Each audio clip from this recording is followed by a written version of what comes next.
12వ అధ్యాయం మొదటి వాక్యం చదవనమా. ఆదికాండము 12వ అధ్యాయము మొదటి వాక్యము. ఆదికాండము యెహోవా నీవు లేచి నీ దేశము నుండి, బంధువుల యొద్ద నుండి, తండ్రి ఇంటి నుండి బయలుదేరి నేను నీకు చూపించు దేశమునకు వెళ్ళుము. నిన్ను గొప్ప జనముగా చేసి నిన్ను ఆశీర్వదించి నీ నామను గొప్ప చేయుదును. నీవు ఆశీర్వాదముగా ఉందువు. నిన్ను ఆశీర్వదించు వారిని ఆశీర్వదించేదను, నిన్ను దూషించు వారిని శపించెదను. భూమి యొక్క సమస్త వంశములు నీ యందు ఆశీర్వదించబడునని అబ్రహాముతో అనగా. హల్లెలూయా. అబ్రహాముకి అప్పుడు వయసు ఎంత ఉందంట? 77 ఏళ్ళు ఉన్నాయంట. 75 ఏళ్ళు ఉందంట. ఎంత వయసు? 75 ఏళ్ళు ఉందంట వయస్సు. ఎక్కడికి వెళ్ళాలో తెలియదు. వారి గ్రామంలో నుంచి ఉన్నట్టుండి నువ్వు లేచి నేను చూపించే దేశానికి వెళ్ళమని చెప్తే చూపించాడా? చూపించలే. మామూలుగా తాడిమరికి వెళ్ళి ఏదో తెమ్మని చెప్తాంటారు చూడండి సామెత. ఏం తెమ్మని? ఏదో తీసుకురమ్మంటే పోతాలన్నాడు అంటాడు. ఎవరు? హుసేనప్ప తాడిమరికి పోయి ఏం తీసుకురమ్మన్నారంట? ఏం చెప్పలే, ఏదో చెప్పాలనుకున్నాడు. చెప్పే లోపల ఏం చేశాడు? తాడిమరికి పోయి మళ్ళీ ఇంటికి వచ్చాడంట. ఈ వ్యక్తి ఈ మాట చెప్పేటప్పుడు భార్యతో ఏం చేశాడంట? ఇంటి బయట నుంచి తిన్నాడంట. తాడిమరికి పొమ్మని చెప్దామని. హుసేనప్ప ఎందుకు పోవాలో తెలియదు, కానీ ఏం చేశాడు? పోయినాడు, మళ్ళీ వచ్చేసినాడు అంతే. ఏరా ఎక్కడ పోయినావంటే మీరే కదండి తాడిమరికి పోయి రమ్మన్నారని అని చెప్పాడంట. అంటే చెప్పే వరకు ఉండలే. ఎందుకు వెళ్ళాలి, ఏం తీసుకురావాలని చెప్పే వరకు ఉండకుండా తాడిమరికి పొమ్మని చెప్పిన వెంటనే అప్పుడే పరిగెత్తాడంట. తాడిమరికి పరిగెత్తుకుంటూ పోయి చాలా దూరం మళ్ళీ పరిగెత్తుకుంటూ వచ్చినాడంట. హల్లెలూయా. కాబట్టి ఎక్కడికి వెళ్ళాలో తెలియదు, ఏం చేయాలో తెలియదు, కానీ దేవుడైతే మాట్లాడుతున్నాడు. నువ్వు లేచి నేను చూపించే దేశానికి వెళ్ళమని చెప్పాడంట. అబ్రహాము దేవుని ఎంత గొప్పగా నమ్మాడో చూడండి ఒకసారి. ఎక్కడికి వెళ్ళాలో చెప్పుకోకుండా నువ్వు లేచి వెళ్ళిపోమంటే ఎక్కడికి వెళ్ళాలి? యా ఊరికి వెళ్ళాలి? అది కాక స్నేహితులను, బంధువులను, రక్త సంబంధికులు అందరిని వదిలిపెట్టి పోమంటున్నాడు. ఆ ఊర్లో మంచోళ్ళో చెడ్డోళ్ళో తెలియదు, ఎక్కడికి వెళ్ళాలో తెలియదు, ఎక్కడ నివాసం చేయాలో తెలియదు. భార్యను తనకు దేవుడిచ్చిన భార్యను తీసుకుని, తన తండ్రిని తీసుకుని, తన బంధువులను తీసుకుని వెళ్ళాలని దేవుడు చెప్పాడంట. హల్లెలూయా. గమనించండి ప్రియులారా, ఎప్పుడైతే దేవుడు చెప్పినట్టు నడుచుకుంటామో అప్పుడు అబ్రహాముని దేవుడు ఏం చేశాడంట? ఏం చేశాడమ్మా? హెబ్రీలు అక్కడ వాక్యం ఉంది చూడు, 3వ వాక్యం ఉంది, 2వ వాక్యము. నిన్ను గొప్ప జనముగా చేసి నిన్ను ఆశీర్వదించి నీ నామమును గొప్ప చేయుదును, నీవు ఆశీర్వాదముగా ఉందువు. నువ్వు ఆశీర్వదించే వారిని ఆశీర్వదిస్తాను, నిన్ను శపించే వారిని నేను కూడా ఏం చేస్తానంట? శపిస్తాను. అందుకే దేవుడు చెప్పినట్టు నువ్వు నడుచుకుంటే దేవుడు నీకు స్నేహితుడుగా ఉంటాడు. హల్లెలూయా. ఎలా ఉంటాడండి? స్నేహితుడిగా ఉంటాడు. దేవుడు చెప్పినట్లు ఆయన మాట నువ్వు విన్నట్లయితే నిన్ను దేవుడు ఎప్పుడు కూడా వదిలిపెట్టడు. తల్లిదండ్రులు వదిలిపెట్టినా, అన్నదమ్ములు వదిలిపెట్టినా, భార్య వదిలిపెట్టినా, భర్త వదిలిపెట్టినా, పిల్లలు వదిలిపెట్టినా, నీ కుటుంబ సభ్యులు, మీ బంధువులు వదిలిపెట్టినా, దేవుడు మాత్రం ఎప్పుడు కూడా వదిలిపెట్టేవాడు కాదు. హల్లెలూయా. ఎందుకు వదిలిపెట్టాడంటే ఆయన మాట వినేవారి పట్ల దేవుడు ఎంతో కరుణ కలిగిన వాడంట, ఎంతో వాత్సల్యత కలిగిన వాడంట. తండ్రి తన కుమారుల ఎడల ఎలాంటి ప్రేమ కలిగి ఉన్నాడో వాటికంటే కూడా ఇంకా ఎక్కువ ప్రేమ కలిగిన వాడుగా యేసుక్రీస్తు వారు ఉన్నాడు. కాబట్టి స్నేహితుడు ఎలాంటి స్నేహితుడు అంట? మంచి స్నేహితుడు. హల్లెలూయా. అబ్రహాముకు 100 సంవత్సరాలకు కొడుకు పుట్టాడంట. ఎన్ని సంవత్సరాలకు? 100 సంవత్సరాలు కలిగిన వృద్ధునికి 90 సంవత్సరాలు కలిగిన వృద్ధురాలైన శారాకు ఇద్దరికి దేవుడు గర్భఫలం ఇచ్చాడు. నమ్మచ్చా? ఇది నమ్మచ్చమ్మా? ఈ ప్రపంచంలో ఎవరైనా డాక్టర్లు చేయగలుగుతారా? ఏ డాక్టర్ ద్వారా కూడా ఇది జరగదు. ఇప్పుడైతే డాక్టర్లు ఉన్నాడు, అప్పుడు డాక్టర్లు ఉన్నారా? అప్పుడు డాక్టర్లు లేరు. యేసుక్రీస్తే డాక్టర్. హల్లెలూయా. డాక్టరా కాదమ్మా? డాక్టరే. ఎందుకు డాక్టరు? ఏం చేశాడు? డాక్టర్ కావడానికి ఏం చేశాడు ఆయన? స్త్రీని చేశాడు. ఎవరిని? స్త్రీని చేశాడు. ఎక్కడి నుంచి చేశాడు స్త్రీని? ప్రకటెముకలో నుంచి ఏం చేశాడంట? ఒక ఎముక విరచి ఆ ఎముకతో ఏం చేశాడంట? స్త్రీనిగా దేవుడు రూపించాడు. ఎముక విరిచేటప్పుడు అబ్రహాముకు ఏం చేస్తున్నాడు? అబ్రహాము గాఢ నిద్రలో ఉన్నాడంట. ఎక్కడున్నాడు? గాఢ నిద్ర ఎప్పుడు వస్తుంది? మనం మామూలు నిద్రపోతే రాదు. ఎంత నిద్రపోయినా అది ఓకే. కానీ మత్తు ఎప్పుడైతే ఇస్తామో అప్పుడు సంపూర్ణమైనటువంటి చావు కాదు, పుట్టుక కాదు, మధ్యలో ఉంటుంది గాఢమైన నిద్ర. ఆ సమయంలో మనిషిని ముక్కలు ముక్కలు నరికినా కూడా అతనికి స్పర్శ కూడా ఉండదు. అంటే ఆ రోజు దేవుడు ఏం చేశాడు? మత్తు మంది ఇచ్చి ఏం చేశాడంటే ఆ వ్యక్తికి ఆపరేషను చేశాడు. ఒకవేళ మనము చికెన్ విరచినట్లుగా ఎముకని చేసి బ్రతుకుతాడా అబ్రాము? బతకడానికి ఛాన్స్ లేదు. అదొక పద్ధతి ఉంది. ఈ ఎముక తీయాలంటే చాలా ప్రాసెస్ ఉంది. ఇప్పుడైతే లక్షల్లో ఖర్చు అవుతుంది. ఒక ఎముకను విరిగిపోయిన దాన్ని తీసేయాలంటే లక్షల్లో ఖర్చు అవుతుంది. మన ఎముకే. ఆ ఎముకను తిరిగి కట్టాలన్నా దాన్ని బయటికి తీసేయాలన్నా కూడా లక్షల రూపాయలు ఖర్చు అవుతాయి. హల్లెలూయా. చూడండి, ఈ అబ్రహాము శరీరములో గుండెకు పైభాగంలో ఉన్నటువంటి ప్రకటెముకను విరచాలంటే సాధ్యమవుతుందా? సాధ్యం కాదు. కానీ దేవుడు ఏం చేశాడు? ఆ వ్యక్తికి మత్తిచ్చి ఆ ఎముకను విరచి తిరిగి దాని మాంసముతో ఏం చేశాడంట? మళ్ళా సరిచేశాడంట. హల్లెలూయా. ఇప్పుడు చెప్పండి, స్త్రీ ఎక్కడి నుంచి వచ్చిందండి? పురుషుని యొక్క ప్రక్కటెముకలో నుంచి వచ్చింది. ఎడమ వైపు ఉన్నటువంటి ప్రక్కటెముకలో నుంచి వచ్చింది. కాబట్టి పెళ్లి చేసేటప్పుడు కానీ ఫోటోలు తీసుకునేటప్పుడు కానీ స్త్రీ ఎక్కడ ఉంటుందంటే ఎడమవైపు ఉంటుంది. దానికి కారణం ఏమి తెలుసా? అబ్రహాము ఎడమవైపు ఉన్నటువంటి ప్రక్కటెముకలో నుంచి ఎముకను తీసి దేవుడు దాన్ని ఏం చేశాడంట? ఆ ఎముకను స్త్రీగా చేశాడు. అందుకే నారి అంటారంట. నారి అంటే ఏమి? నరిలో నుంచి తీయబడింది కాబట్టి నారి. హల్లెలూయా. ఏమంట? ఎక్కడి నుంచి తీశారండి స్త్రీలు? అందుకే చూడండి, ఒకే ఊరిలో ఒకే కుటుంబంలో ఒక స్త్రీకి భర్త ఉండడు. ఎక్కడుంటాడు తెలుసా? ఎక్కడుంటాడుమా? ఏడాడు ఉంటాడు. ఒక స్త్రీకి భర్త ఎక్కడుంటాడు, లేదా ఒక పురుషునికి తన భార్య ఎక్కడుంటుందంటే వాళ్ళ ఇంట్లో ఉండదు, లేదంటే వాళ్ళ కుటుంబం పక్కింట్లో ఉండదు, వాళ్ళ బంధువులలో ఉండదు. దేవుడు ఎక్కడ ఏర్పాటు చేశాడో, నీ ఎముకను విరచి ఎక్కడ వేశాడో, ఏ ఊరిలో వేశాడో, ఏ రాష్ట్రంలో వేశాడో, ఏ దేశంలో వేశాడో తెలియదు. కానీ హిజ్కియా ఫ్రాన్సిస్ అని ఉన్నాడు, ఒక పాస్టర్ దైవ సేవకుడు. ఉత్తర కొరియా ఆమెను పెళ్లి చేసుకున్నాడు ఆయన. యా దేశము? ఉత్తర కొరియా దేశస్తురాలను పెళ్లి చేసుకున్నాడు ఆయన. మన ఇండియా ఆయన బాగా నల్లగా ఉంటాడు ఆయన పాస్టర్. ఆయన ఎవరిని పెళ్లి చేసుకున్నాడంటే ఇతర దేశస్తురాలను పెళ్లి చేసుకున్నాడు. ఆయన వేరే దేశస్తులను చేసుకున్నాడు. హల్లెలూయా. అంటే అతని ఎముక ఎక్కడుంది? వేరే దేశంలో ఉంది. ఎందుకు వేసాడు అంత దూరం దేవుడు ఎముకను? ఎందుకు వేసాడు చెప్పమ్మా? మరి వాళ్ళు వేరే దేశస్తులు, వాళ్ళది వేరే దేశస్తులు, మనం వేరే దేశస్తులు. మరి వేరే దేశస్తుల మధ్య ఈ దేశంలో ఉన్న ఎముక అక్కడ ఎందుకు వేసాడు దేవుడు? ఎందుకు వేసాడమ్మా? హల్లెలూయా. మీకు గత వారం చెప్పానా?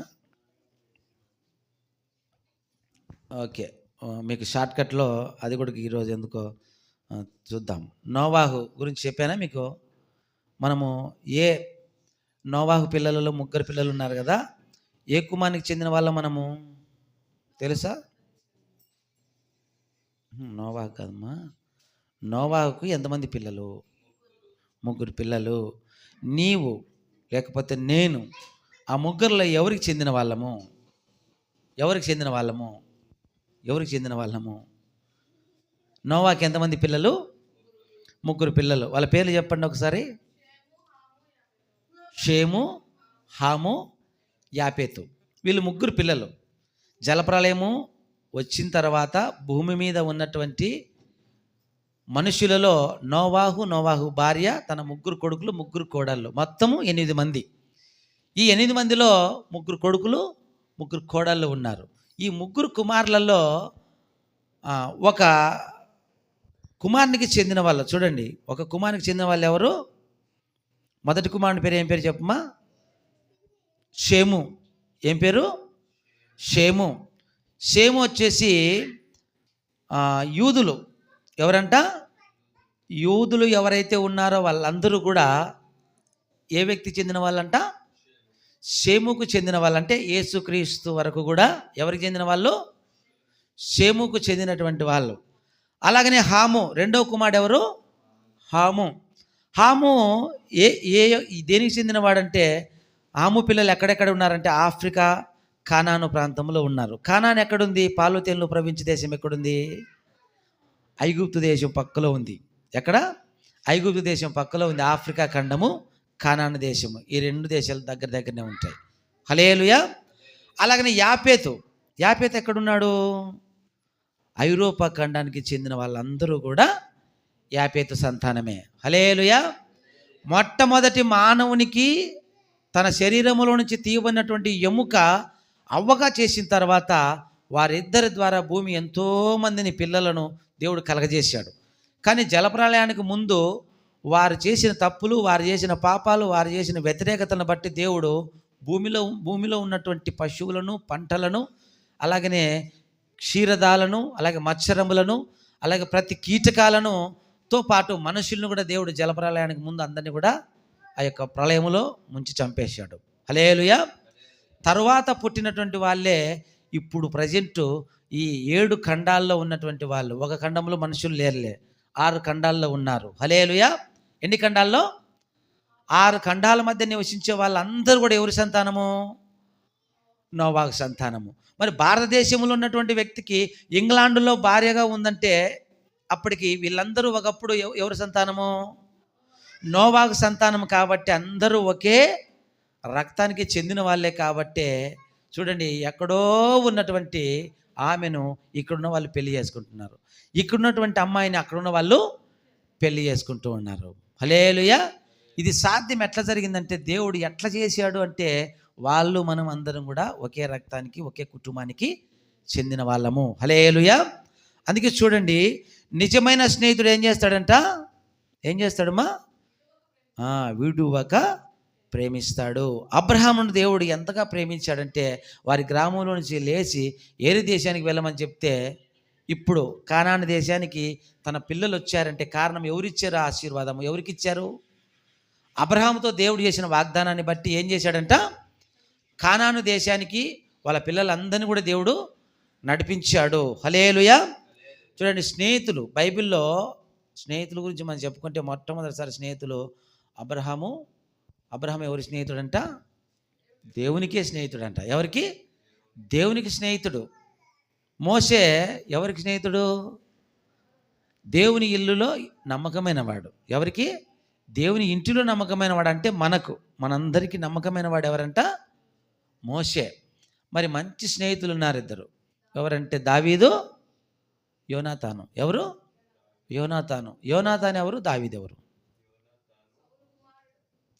సౌలు కుమారుడు ఎవరు? యోనాతాను. సౌలు కుమారుడు యోనాతాను. దావీదు ఎవరు? సౌలుకు అల్లుడైతాడు. బావ బావమరుదులు అవుతారు వాళ్ళిద్దరూ. వయసులో వాళ్ళు చాలా ఏజ్ డిఫరెన్స్ ఉంది. ఎంత ఉంది? చాలా ఎక్కువ. పెద్దోడు. ఎవరు పెద్దోడు? యోనాతాను దావీదు కంటే చాలా పెద్దవాడు, చాలా వయస్సులో కూడా పెద్దవాడు. ఈ సౌలుకి ఎంతమంది పిల్లలు? 3 కొడుకులు, 2 కుమార్తెలు. ఎంతమంది అండి? మొత్తం 5 మంది. ఇద్దరు కుమార్తెలను కూడా దావీదుకి ఇవ్వాలని ఇష్టపడినాడు. ఎవరు? సౌలు. పెద్ద కుమార్తెను ఇవ్వాలనుకున్నప్పుడు, నా చేత కాదు, నేను అంత బలాఢ్యుని కాదు, రాజుతో నేను రాజు కుటుంబంలోకి రావడానికి నాకు అర్హత లేదని చెప్తే వేరే వాళ్ళకి ఇచ్చి పెళ్లి చేశాడు. రెండో కుమార్తెను ఉచితంగా నేను పెళ్లి చేసుకుని అన్నప్పుడు, సరే సైన్యంలోకి వెళ్ళి ఏం చేయమని చెప్పాడంట? యుద్ధంలో పాల్గొనమని చెప్పాడు. యుద్ధంలో గొల్యాతుని చంపేశాడు. అప్పుడు ఏం చేశాడంట? సౌలు ఏం చేశాడు? తన కుమార్తెను ఇచ్చి పెళ్లి చేశాడు, రెండో కుమార్తెను. హల్లెలూయా. చూడండి, సమూయేలు మొదటి గ్రంథము, త్వరగా చదవండి మా. సమూయేలు మొదటి గ్రంథము 18వ అధ్యాయము 1 నుంచి 14 వరకు చదవండి. సమూయేలు మొదటి గ్రంథము 18వ అధ్యాయము 1 నుంచి 4 వరకు చదవండి మా.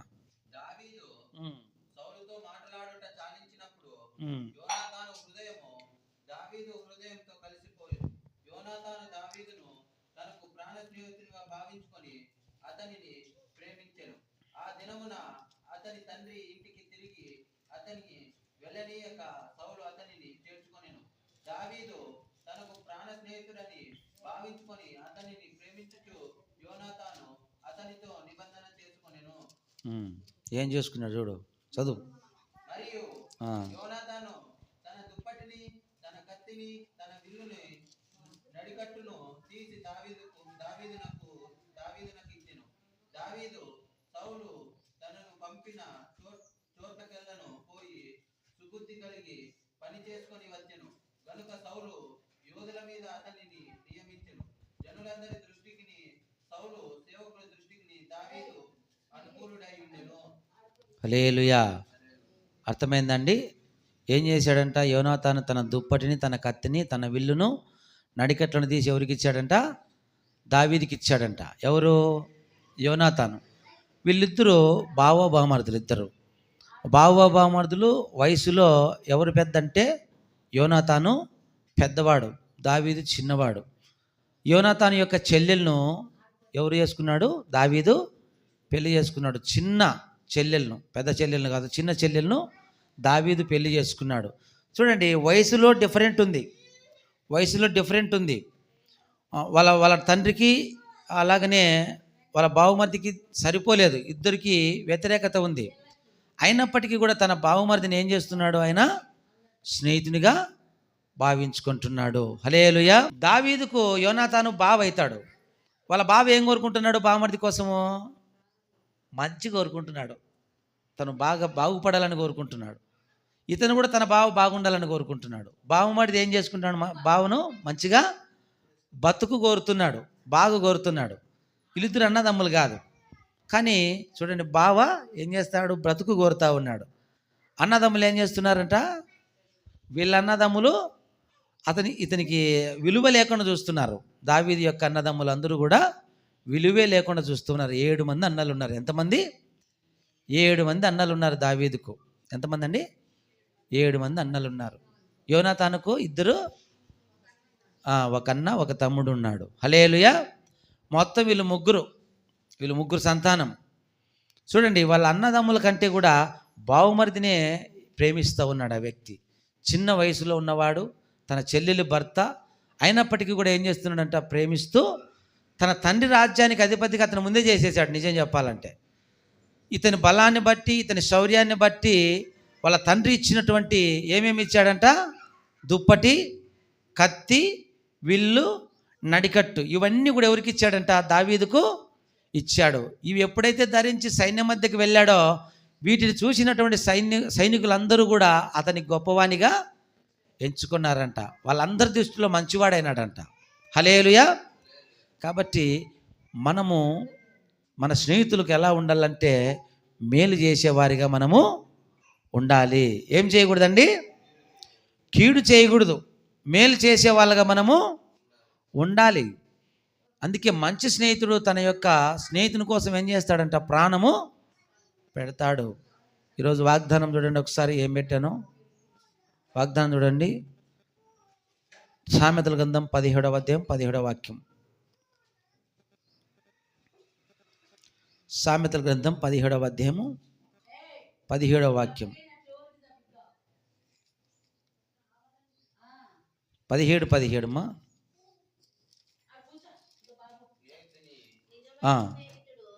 నిజమైన స్నేహితుడు విడువక ప్రేమించును, దుర్దశలో అట్టివాడు సహోదరుడుగా ఉండును.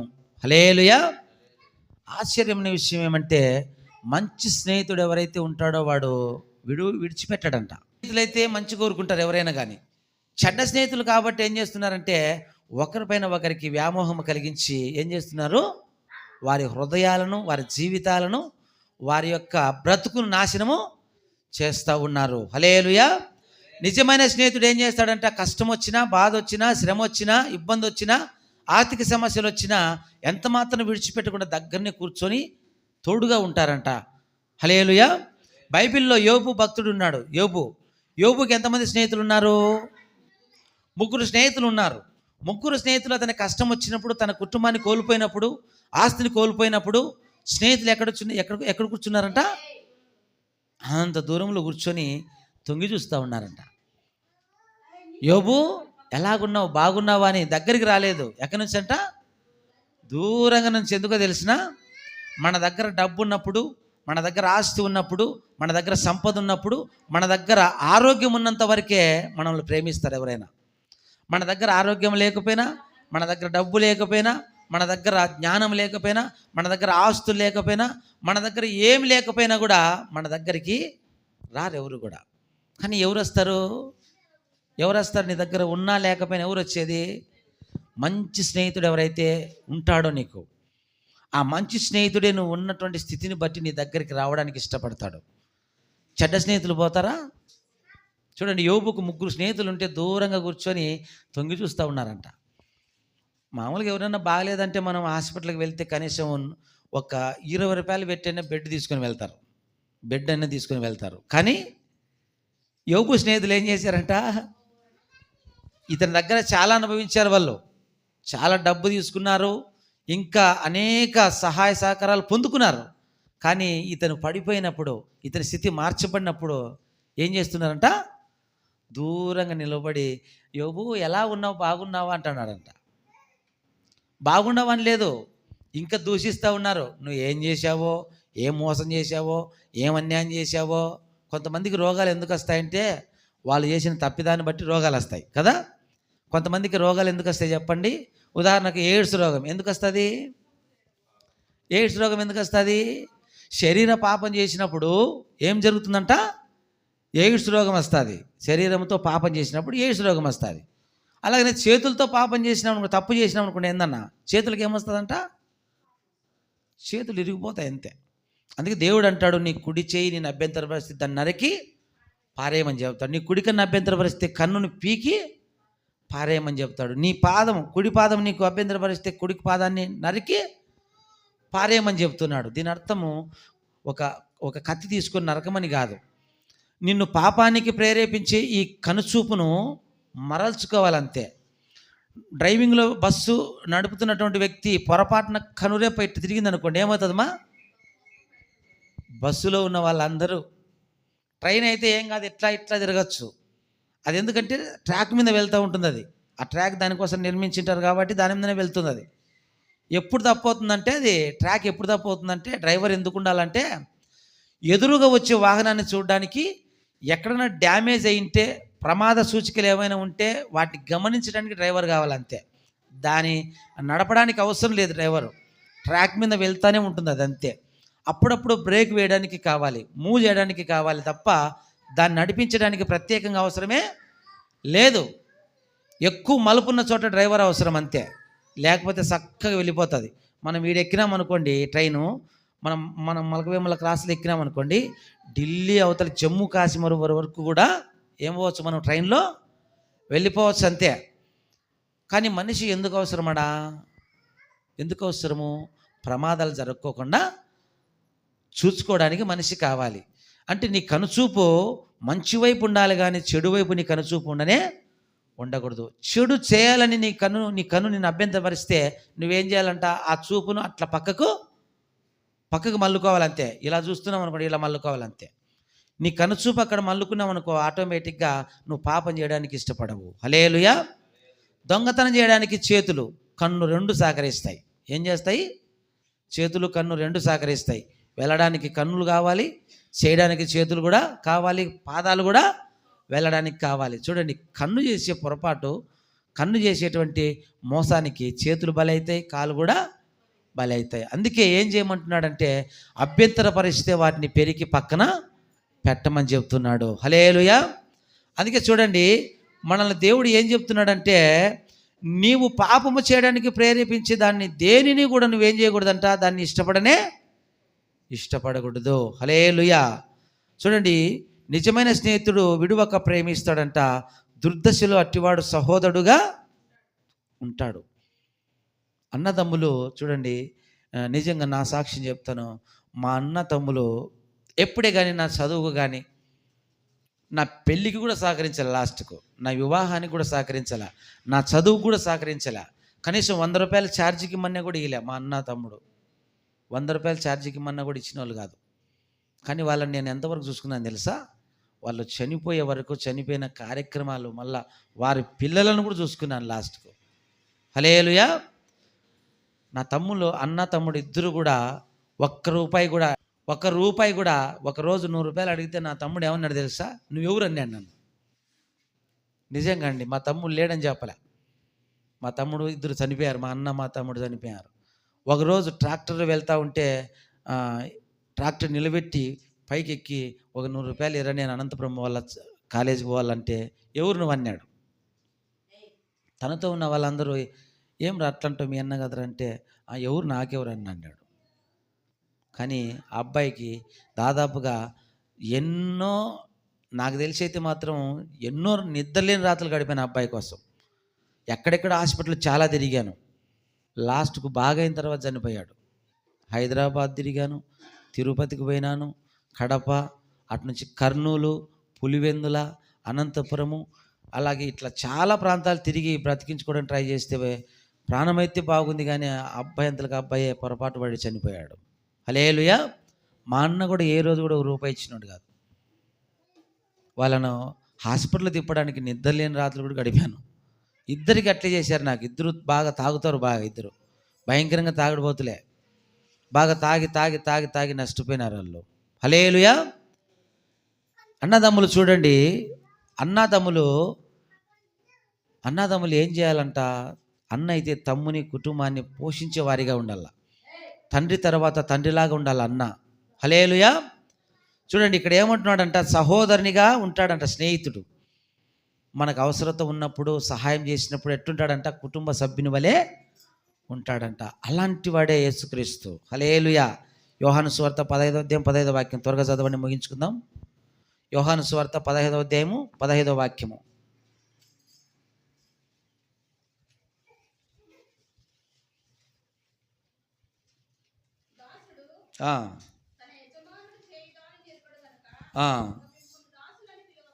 మిమ్మల్ని దాసులని పిలవక స్నేహితులని పిలుచుచున్నాను. ఎందుకనగా నేను నా తండ్రి వలన విన్న సంగతులన్నిటినీ మీకు తెలియజేసితిని. హల్లెలూయా. మంచి విషయాలే యేసుక్రీస్తు చెప్తాడు. శుభవార్త అంటే ఏమంట? మంచి వార్త.